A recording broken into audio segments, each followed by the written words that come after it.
Hello, I'm Carlton Van Putten, founder and CEO of PayRent. Welcome to the Keys to Success podcast, where we unlock the secrets to smarter investments, smoother tenant management, and bigger profits, one episode at a time. Ready to master your property game? Let's dive in.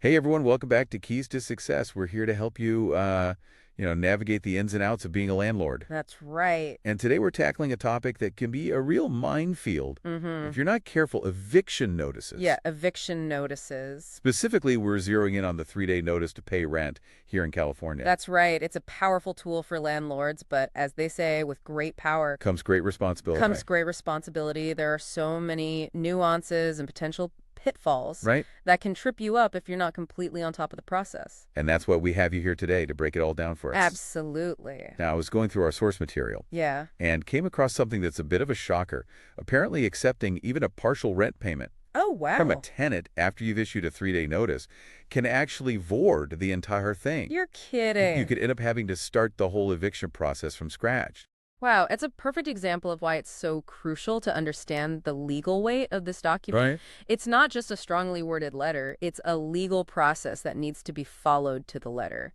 Think of it like a recipe, Yeah, at least one ingredient or step, and you might end up with a very different outcome than you intended. So no improvising in the kitchen when it comes to evictions. No. And speaking of following the recipe precisely, our sources also stress the importance of making sure the notice includes crystal clear instructions on how the tenant can pay. Absolutely. You'd be surprised how many landlords make the mistake of being vague about payment methods. Really? Or forgetting to include crucial details like where to send a check or a money order. Oh. Remember, you want to make it as easy as possible for the tenant to rectify the situation. Makes sense. After all, the goal here is to get paid, not to get bogged down in legal battles because of a technicality. Right.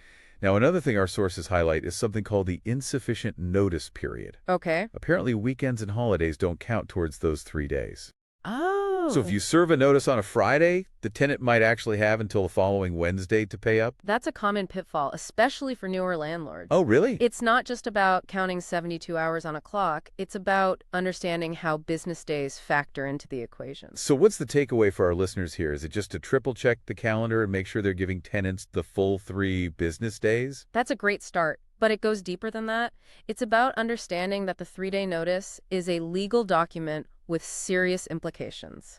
It's not a tool to be used lightly or as a way to punish tenants. It's about ensuring a clear and fair process for both parties, right? Exactly. And that brings us to another crucial point, making sure you've got legitimate documented grounds for issuing the notice in the first place. Retaliatory evictions, say serving a notice because a tenant complained about a leaky faucet, Oh, are completely illegal. yikes. That's a good reminder to always have a solid paper trail for all landlord-tenant interactions. Yes, always document everything. Speaking of paper trail, our sources also emphasize the importance of accurately identifying both the rental unit and the tenant in the notice, using full names and correct addresses. Yeah. It seems like a no-brainer, but you'd be surprised how many landlords get tripped up by these seemingly small details. It's all about dotting your I's and crossing your T's. These details might seem insignificant, but they can have huge consequences if overlooked. Remember, the law often hinges on these seemingly minor points. Okay, so we've covered the importance of clear communication, proper deadlines, and avoiding retaliatory actions. But what about the actual delivery of the notice? Right. Is there a right way to do it? There absolutely is. In California, you have a few options: personal delivery posting on the property or mailing it to the tenant's last known address. Okay. Each method has specific requirements to ensure it's considered legally served. So no slipping it under the door or sending a quick text. Definitely not. Those methods wouldn't hold up in court if the tenant decided to challenge the notice. Ooh. For example, if you're serving the notice personally, you need to make a reasonable effort to hand it directly to the tenant. And if they're not home, you need to follow specific procedures for what's called substituted service. So it's not just about getting the content right. It's about understanding the proper procedures for every step of the process. It sounds like there's a lot more to unpack here. There is, and unfortunately, serving the notice is just the beginning. Right. If the tenant fails to comply, there are additional legal steps involved, like filing an unlawful detainer lawsuit. That sounds intimidating. What exactly does that mean, and what should landlords know about it? It definitely sounds more intimidating than it is. Okay.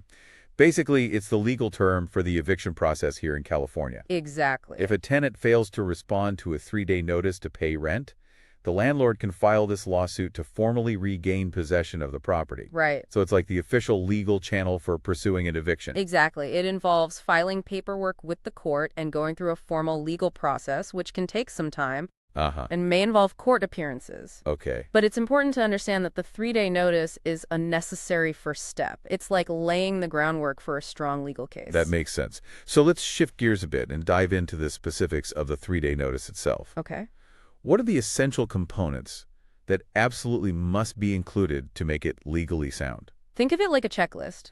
You need to tick off every box to ensure its validity. First and foremost, you need to clearly identify the tenant or tenants to whom the notice is addressed. Use their full legal names as they appear on the lease agreement. No nicknames or abbreviations. So we're talking the full legal names, no shortcuts. Precision is key here. You also need to accurately identify the rental property itself, including the full address. Got it. The who and the where. Now, what about the why? Right. I mean, the reason for the notice. Of course, the notice must clearly state the reason for its issuance, which in this case is the failure to pay rent.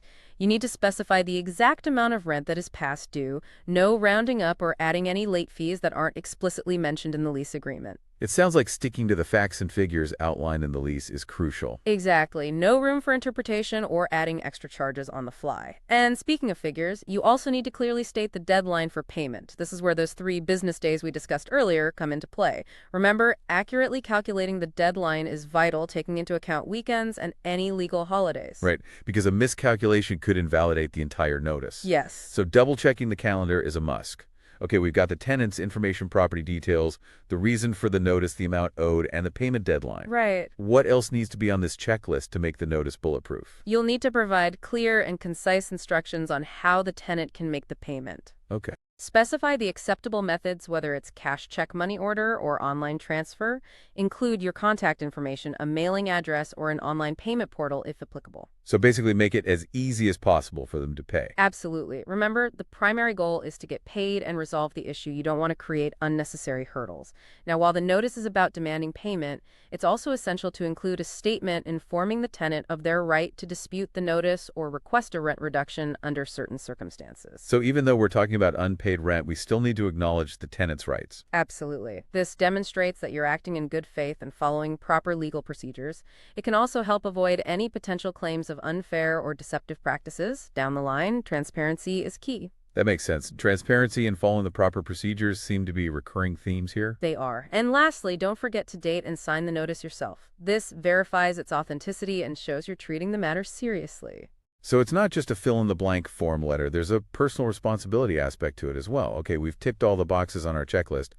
But what happens if, despite all this, a tenant tries to dispute the notice? That's a valid concern, and it happens more often than you might think. One common argument from tenants is that they never received the notice, especially if it wasn't personally served. So this goes back to the importance of proper service and having a solid record of how and when the notice was delivered. Precisely. If you can't prove the tenant received the notice, they might have grounds to challenge the eviction process. That's why meticulously documenting every step of the service process, like who you spoke to, the date and time, and any other relevant details, is crucial. What other reasons might a tenant use to contest the notice? Sometimes they might argue that the rent amount is incorrect or that they've already paid, even if it's not true. So apart from meticulous record keeping for serving the notice, it sounds like maintaining detailed records of rent payments and all communication with tenants about rent is critical for landlords. Absolutely. Think of it like building a fortress of documentation. You want to be prepared to defend yourself against any potential challenges. Okay, so we've got proper service, detailed content, and good record keeping. What else can landlords do to protect themselves and make sure the 3-day notice to pay rent is used effectively? This goes back to what I mentioned earlier about understanding the bigger picture. Okay. The 3-day notice is just one step in a potentially lengthy process. Uh-huh. It's about knowing what happens next if the tenant fails to pay or vacate. You're talking about the unlawful detainer lawsuit we discussed earlier. Exactly. You might need to be prepared to navigate the court system, and that can be quite daunting for someone unfamiliar with legal procedures. It sounds like having a legal professional on your side could be invaluable in these situations. Absolutely. They can guide you through the complexities, ensure you're following proper procedures, and represent you in court if necessary.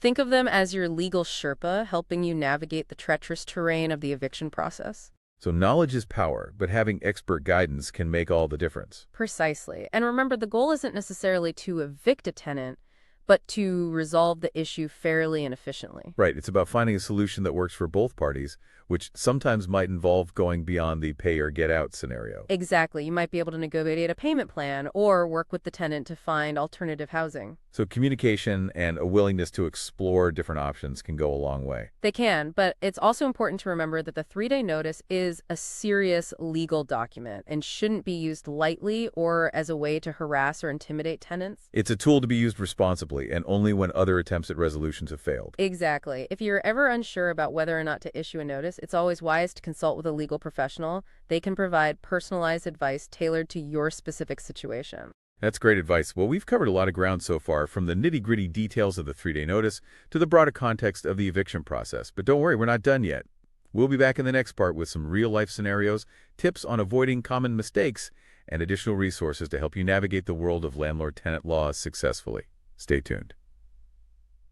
Welcome back to Keys to Success. We've spent the last 2 parts of this episode really dissecting the 3-day notice to pay rent in California, covering everything from its legal importance to the specific details that need to be included. We've talked about the importance of proper service, thorough documentation, and understanding the broader legal context of evictions. But now let's get down to brass tacks and talk about some real-life situations that landlords might encounter. Great idea.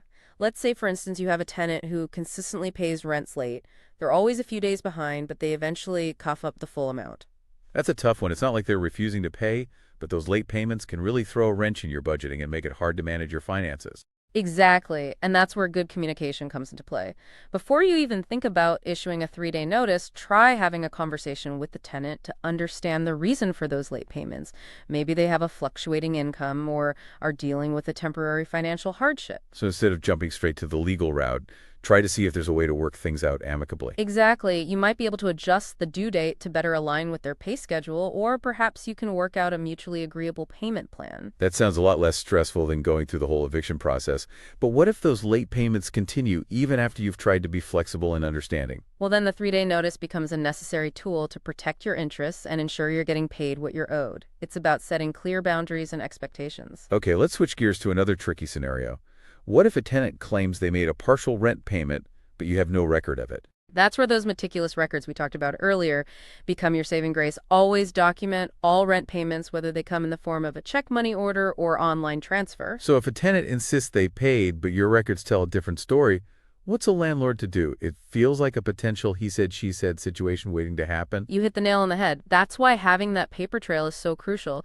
You can politely request proof of payment from the tenant, like a bank statement or a canceled check. If they can't provide any documentation, it becomes more challenging. So it's their word against yours, and in those situations, it's the landlord who's often at a disadvantage. Unfortunately, that can be the case, and it highlights why landlords need to be proactive about documentation and treat every transaction with a tenant as a potential legal matter. It's not about being distrustful, it's about protecting yourself. Okay, so we've got communication, flexibility, and documentation as key themes. Now, what about some common mistakes that landlords make when it comes to using the 3-day notice? I'm sure there are some pitfalls we can help our listeners avoid. Absolutely. One of the most frequent mistakes is including improper fees or charges in the rent amount. Remember, you can only demand the unpaid rent as specified in the lease agreement. So no tacking on late fees or other penalties unless they're explicitly stated in the lease. Exactly. You can't just decide to add extra charges on a whim. Everything needs to be clearly outlined in the lease agreement. Another common error is, as we've discussed, failing to serve the notice correctly. It seems simple, but there are specific rules you need to follow. Right, because as we learned earlier, even a minor misstep in the service process can render the entire notice invalid. Precisely. And finally, some landlords mistakenly believe that once those 3 days are up, they can immediately proceed with an eviction. Oh, so there are more steps involved. Yes, the 3-day notice is just the first step in a longer process. If the tenant fails to pay or vacate within those 3 days, you'll likely need to file that unlawful detainer lawsuit we discussed earlier. So it's not an automatic eviction. It's the beginning of a legal process that can potentially lead to an eviction. Exactly, and it's important to go into this process with a clear understanding of what's involved and a willingness to seek legal guidance when needed. Well, I think we've covered just about everything there is to know about the 3-day notice to pay rent in California. We've explored the essential elements, the importance of proper service, real-life scenarios, common mistakes to avoid, and the broader context of the eviction process. Remember, using this tool effectively requires a combination of knowledge preparation and, importantly, good judgment. It's not just about following the letter of the law, it's also about understanding its spirit, which is to ensure a fair and balanced process for both landlords and tenants. And if you ever find yourself facing a tricky situation or have any doubts, don't hesitate to reach out to a qualified legal professional. They can provide expert advice, help you navigate the often complex world of landlord-tenant law, and ensure you're protecting your rights and interests every step of the day. Great advice. We hope this deep dive into the 3-day notice to pay rent has been helpful for all you landlords out there. Remember, knowledge is power when it comes to successful property management. And always remember to consult with a legal professional to ensure your actions are in line with current California law. Until next time on Keys to Success, happy renting, everyone. We hope you enjoyed this episode of Keys to Success. I invite you to check out past episodes and follow us on your favorite podcast platform to get notified when new ones are released. And when you're ready to simplify managing your properties, be sure to visit us at www.payrent.com.